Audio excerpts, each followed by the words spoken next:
Сейчас мы находимся возле Батагайского наслега у Салданского уса, где бушует огонь. На месте пожара двумя тракторами проложили минерализованную полосу. Технику сюда направила администрация района. Для этого понадобилось время, так как место труднодоступное. Мы прибыли сюда на вертолете. Если бы техника не смогла доехать, то десанту авиалесохраны пришлось бы лопатами создавать полосу. Вот видно, что после минерализации по периметру пожара проводится встречный пал.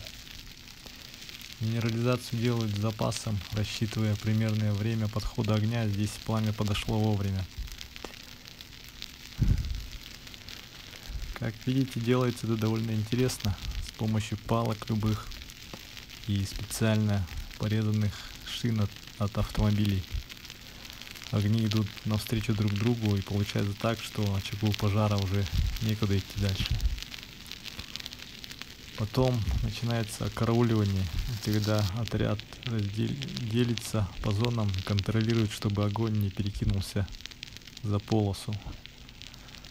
Бойцы лесоохраны рассказывают, что это может произойти, если упадет какое-нибудь дерево за линию. Поэтому некоторые деревья заранее валят бензопилой. Тушить убежавший огонь они уже делается тушение убежавшего огня с помощью ранцев, которые постоянно носятся с собой.